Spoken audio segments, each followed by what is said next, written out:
Assalamu alaikum. Welcome back, dear listeners, and welcome back to Hareth Yousef from Palestine, who is a documentary filmmaker and writer. And in this segment, we're going to be discussing with him some of his writing work, specifically the story of Nail and Iman Barghouti, and also his love and passion for his homeland, Palestine, which he documents so beautifully on his Instagram feed, which some of you may know as Hareth Palestine. If you don't know it, please go and follow him, look out for his films, and go and read his story in Mondoweiss about Nail and Iman Barghouti. Welcome back, Harith. Thank you very much for being with us once again. Can you tell me a little bit about that story? It's the story of a prisoner from your village who is one of the longest serving ones in Palestine, right? Yes. So growing up in Palestine, Khobar was one of those villages known for having stubborn freedom fighters. A lot of them are from the Barghouti family. But yeah. So growing up, we took pride as kids in that we have the longest serving political prisoners in the Israeli occupation prisons at the time. And it was Nail and his cousin, Nail al-Barghouthi and Fakhri al-Barghouthi. They were both arrested when they both were, like, I think, 19 and 20. And we grew up, learning about them, and the whole village talked about them. Basically, initially, one of the first stories that I heard of is his mother. His mother was, like a resilient, tough woman. Like, sometimes you look at someone and then you wonder what made that person, and then you go see their mom or dad. And your wonders are, okay, it makes sense. This person came from that person, and it made sense to have, a tough freedom fighter that comes from that woman, because she was a fighter herself. Even though she didn't carry a rifle, or she didn't carry like physical, fight, but like also nurturing someone to love their homeland is a fight itself. Absolutely. So I think her name was Farha, Yes. and it means joy. And at the time, she would never miss a chance to go visit her son. So it was so Nail was arrested, and also his brother, his older brother Omar al-Barghouti, known as Abu Asif in Palestine, was also arrested at the time. But Abu Asif was released in a prison exchange, I think in the 80s or 90s. I am bad with dates. But he also spent about 24 years in prison. Nail at the time had, when he released in 2011, he had spent 34 years in prison. But before that, while he is in prison, his mom and dad would never miss a chance to visit To him, visit, yes. to visit both of them, and Omar and Nail. And on one of those visits that documents how tough she is she went there, and the guard called her name in a disrespectful way, intentionally, and called her Farha. And in our dialect, Farha is is a chicken. Yes. And she was also a poet herself, but and she was quick on her feet, like to always have a response for any kind of behavior. And she immediately she said, "Yeah, Farha, yeah, okay, I gave birth to roosters who are gonna pick your eyes." And that story Mashallah. has uh, has She you must know, be a legend in your village. she is a legend, like literally a legend. Like it's known. And her, like she unfortunately she passed away in 2004 before he was released. But like her memory lives on into her Mhm. into her daughter. Her daughter is is, I'm not sure if she's as tough as her mother, but that apple doesn't fall far So away fun. from the tree. Yes. So she's a fighter herself. Her sons were also arrested, um, Mhm. and released, and she kept fighting for her brothers. And then the wife, also the wife of Omar al-Barghouthi, and unfortunately Nail was arrested when he was young. He wasn't married, Mhm. but his older brother Was. Omar was married, Yes. and his wife was young when she got married. And basically, so her mother-in-law, Farha, Nail's and Omar's mother, was the one who, um, you grow up in a house, she becomes your mother, and Yes. she nurtures you, and she kind of became a copy of her. And that's Alhamdulillah. uh, Alhamdulillah. kind of the story replicated with her own sons. Her Mhm. sons were arrested. Um, One of them was Asim, was arrested for 11 years, and then he was released. Mhm. And then when he was released, he went back to fighting.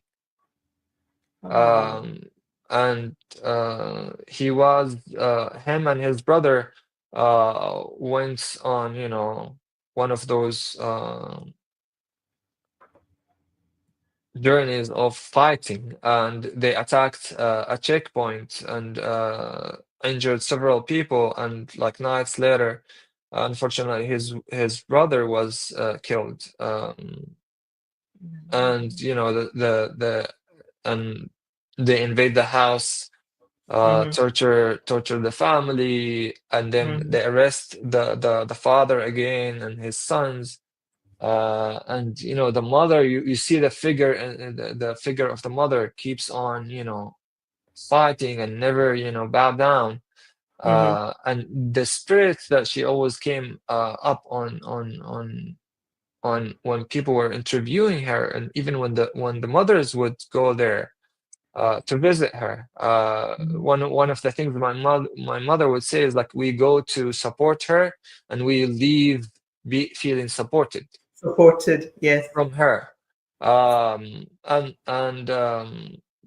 her son, the other son, who went kind of into was trying to hide when his brother was killed. You. Mhm. The next night, he went to another checkpoint alone by himself, and he killed three Israeli soldiers on a checkpoint in a settlement on the West Bank, not too far away from Ramallah. Mhm. And then the cycle of torture goes back again. They arrest Mhm. even her Right. for months, and they take the son again, and the fight doesn't stop. So, like, the mother, or the story of Nail lives on into other members of the family and other Mhm. members of the village itself. Other Mhm. fighters picked up a similar fight, and other mothers learned from the experience of Farha. Asif, and before her, Farha. So the story doesn't die. It keeps on Yes. living in the Replicated. family itself and the village and other villages. It's Alhamdulillah. she is a legend. So when you mentioned that she's a legend, I had to think and see how Yes. that came into Thank you for the that. prison. Tell Of us course, briefly about Nile and Iman. It's a romantic story actually. When it, I it, read it, I had tears in my eyes, it frankly. And is. So Nail was in prison, and most of the times the communication with the outside was, through the listening to the radio station, and if you're lucky, you have, a TV station. So they would listen to people, and a lot of there were some programs that, aimed at, focusing on the Palestinian prisoners, and one of those people who were, uh, out there and supporting prisoners, his currently wife now, Iman Nafi, who herself was a prisoner for 10 years. Yes. When she was released in a prisoner exchange, right around the time when the Palestinian Authority came to the West Bank, she didn't forget the prisoners, and she kept fighting on them. So she became an activist that, works for the rights of the prisoners. And a lot of the times she visits as much as she could the families of those prisoners. Right. And one of those families was Nail's. And Nail never saw her before, only heard of her. Heard her while he was in prison. He heard her while he was in prison, and heard from her mother, his mother, and his father, and the praises they were talking about her. And she was married at the time. But then when he was released, she wasn't married anymore. She was divorced, and he wanted to marry her. And I believe he attempted to send his family to ask for her hand before he even was released. Right. But it didn't happen at the time. And when he was released, he kind of took a promise onto himself to marry her when he's released.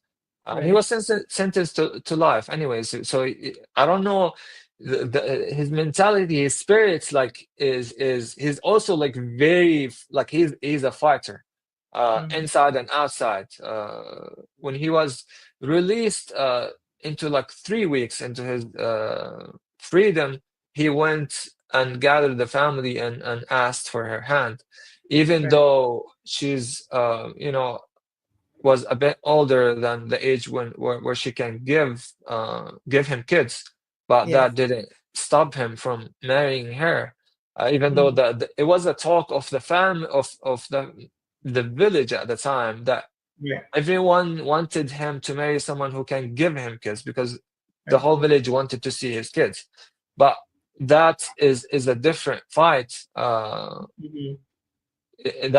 his mentality was different, and he went and asked for her hand, and in front of the whole audience. I don't remember the whole quote, but he said, like, marrying, us freed prisoners, marrying each other is a continuation of fighting for liberation, and for prisoners, and for the whole family. And then he was, unfortunately, and so he also picked up, fighting for the prisoners and calling for the unification of Palestinian parties everywhere in Gaza and in Palestine, in the West Bank. And that wasn't that was not sitting well with the occupiers.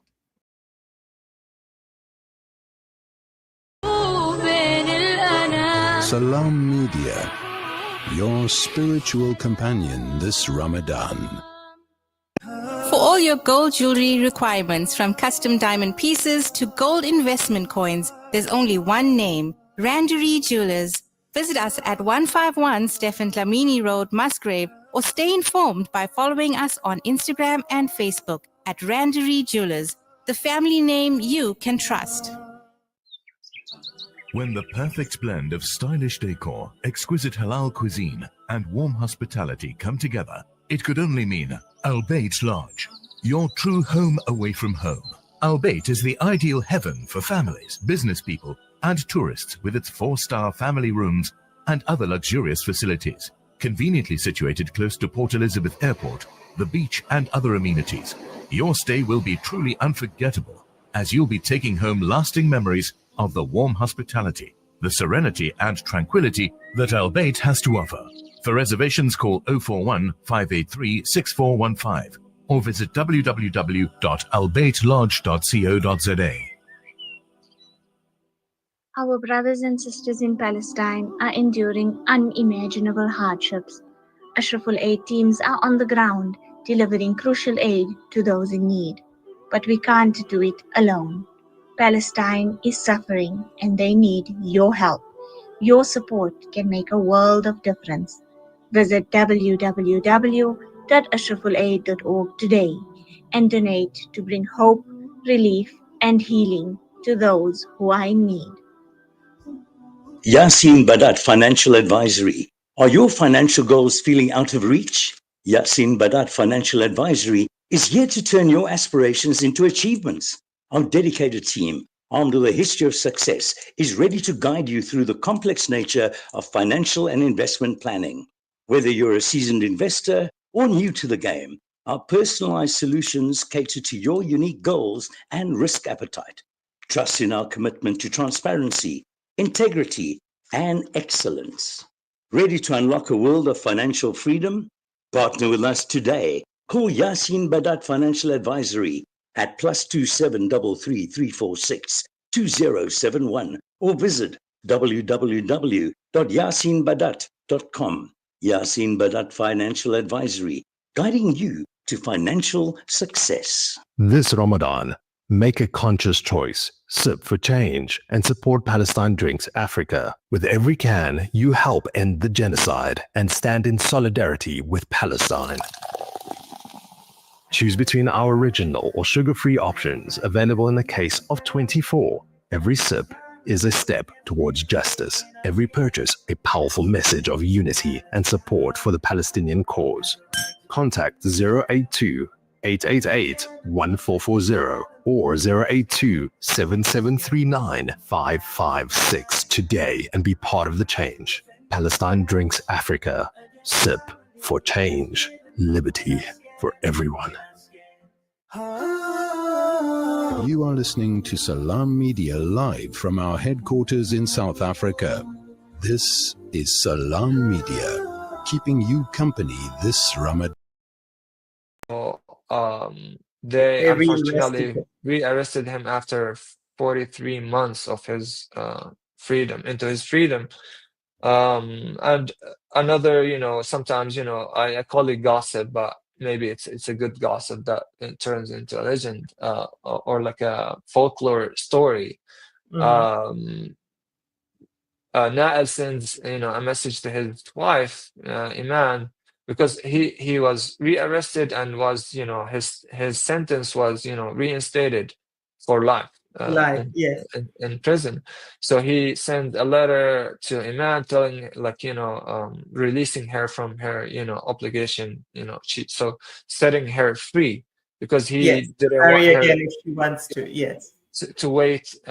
And then Iman sends back and joins the folklore story and says, no, I will wait for you for however long it takes. And now he's outside, and he was part of the hostage exchange just recently. Yes, just recently, and he's now was released in Egypt. And Iman tried to go visit him, and not very surprisingly, the occupiers prevented her from leaving Palestine, from leaving West Bank to go meet him, because that's all they know. They know breaking families. They know breaking culture. That's it's a beautiful story, and inshallah they will be reunited. If you've seen her videos, sometimes if you look her up, and you'll find stories that she's also like a fighter herself, and she is very hopeful, and inshallah one day they will They will be reunite. reunified, hopefully Just in as Palestine. Palestine will be reunited. I want to urge my audience to actually go and read that story. It's called Nile and Iman, Fighters and Lovers in the Whispers of Kobar. So please do go and read Hareth's beautiful, beautiful, true story. And as he's just mentioned, Nile was recently released, but into Egypt. So he's not yet reunited with his wife, but we will make dua for them, inshallah, that they are reunited. Both of them very reminiscent of some of the great, romances of the South African liberation history as well. Among them, Nelson and Winnie Mandela, but also Walter and Albertina Sisulu. So, it brings back a lot of echoes for me from our own liberation struggle here, I must say. Hareth, I want to move on to, when we last spoke, we spoke a lot about the natural vegetation of Palestine, about the fig crops and grapes and olive trees that were planted for generations, and how that has been slowly, insidiously, particularly the grapes and the figs, been removed from the local fellahin through the introduction of wild animals, etc. But your videos on your Instagram page at Hareth Palestine also show your very deep love of the land and your connection to the many, many wild crops that grow there as well. And again, I find there's a real synergy with South Africa. There are so many plants that grow wild that people go forage for and harvest. Among them, the khobeze, the loof, the wild za'atar, the wild sage, etc., used for both culinary purposes in cooking, but also for medicinal purposes. There's a very strong resonance for me with the indigenous people of Southern Africa, who have very much the same culture of foraging and finding the various uses of the plants. And of course, the beautiful, beautiful flowers, amongst them the hanoun, which has got such significance for you as Palestinians. Can you, maybe in the next 5 minutes or so, we don't have much time, take us through a little bit, give us a glimpse into that beauty, please? Oh, okay. So that beauty is, I was able to, as a kid, I was kind of forced to go to the mountains to join the farming activities that my family at the time were still doing. At the time as a kid, I didn't like it because I wanted to do what the rest of the kids did at the time. They went to, summer camps and all these activities that at this time in my life, I feel that was ignorant and stupid of me to think of that. That land, like farmers and villagers, were communities that depended solely on land for they sustained their life on it. Mm-hmm. Either from using, the figs, olives, and grapes, and exchanging that for money with the outside, but they also lived on the wild plants that, a lot of those plants were used for, culinary purposes, and also for medicine. So my grandmother, I lived on the memory of my grandmother of that, that era, which were like, she would say, like, we didn't go to the city, we didn't go to Ramallah. Ramallah was 15 minutes away, but we didn't feel the need to go there. We had everything here, from food, from water, like we didn't need the outside world. So it was an independent community, and that was, and in my analysis, that is the reason why the occupation wanted to get rid of that independence culture, because they Yes. wanted to be in control of what those people did, and they wanted them not to be able to survive.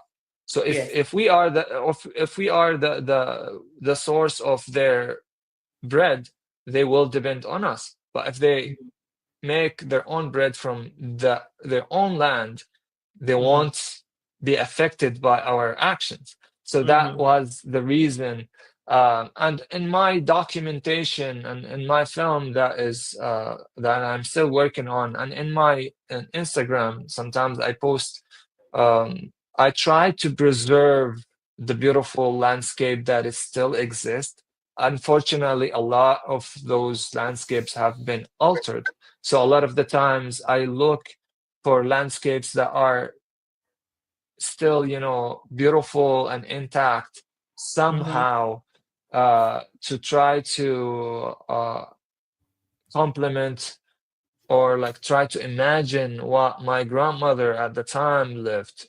So I'm trying to preserve.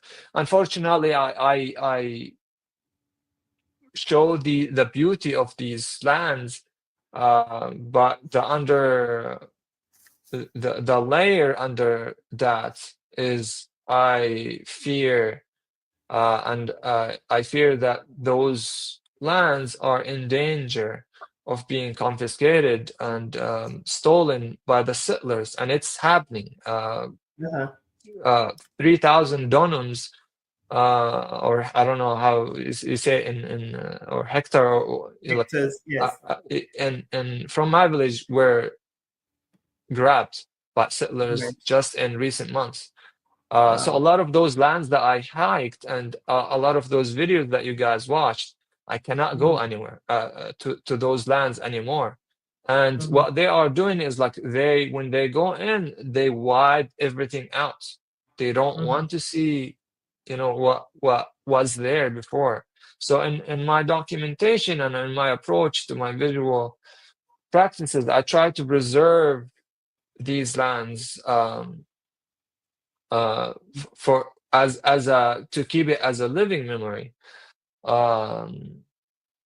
Yeah, and those land and we have so many wild plants that are everywhere in a lot of the towns in Palestine, and one of those that my village is known for is wild sage. So a lot of people from a lot of other towns, especially Hebron, because like during the sage time, where we cultivate it around like May, June, when the leaves start to dry, you will see the Yes. mountains like 2, 3, 4, 5 years ago. You will see the mountains full of people looking for sage. But with the settler violence increasing year after year, a lot of these lands, people are afraid to go to these lands. Right. 5 people in my village alone have been shot recently because of similar situations. Another culture that is related to wild plants is we have wild mushrooms, and my village has and been known for that for God knows, I don't even remember. I was born in 1990, and like 5 years later, I started, being to remember that going to try to find those wild mushrooms. So and during mushroom seasons, the mountains will also be full of people looking for these mushrooms, and people cook them in different ways, and that was part of the independence of food and sustainability, that we lived on the land, we served it, and it served us. Yes. And Absolutely. that's part of the reason why the land for farmers is, my grandmother says, who are you without your land? Yes. Some people are unfortunately go into financial hardship, that they cannot keep the land, and they Yes. ended up selling it to other Palestinians. And my grandmother is one of those people who is like very against. She's like, Yes. no, you die, but don't sell the land. Yeah. Well, So Hareth, yeah. thank you so much for sharing that with us. I'm afraid we've run out of time, but once again, I want to urge the audience to actually go and look at your Instagram posts, read your beautiful story of Nail and Iman, and also, at least at a distance, experience the natural beauty of Palestine its people, its culture, its wild plants and flowers. I was hoping to talk about the significance of Hanoun, but it's almost a national flower in Palestine, so go and look that up also. But thank you once again for being with us. It's been such a privilege and a pleasure talking to you. Thank you for making the time, and I wish you everything of the best for the rest of Ramadan and with your film, and hopefully finding a good distribution for it so that it comes to the attention of many, many people, inshallah. Thank you so much. Thank you for having me, and it was very pleasant talking to you, and I hope that your audience will resonate. And I know that South Africans are the people who will resonate with Palestine on so many levels, and all the love and appreciation for everyone. Thank you. And inshallah, one day we'll welcome you to our country. And I want to urge more people to go to Palestine, despite the occupation. Go to Al-Quds. It is a life-changing experience. Inshallah. Assalamu alaikum wa rahmatullahi wa barakatuh.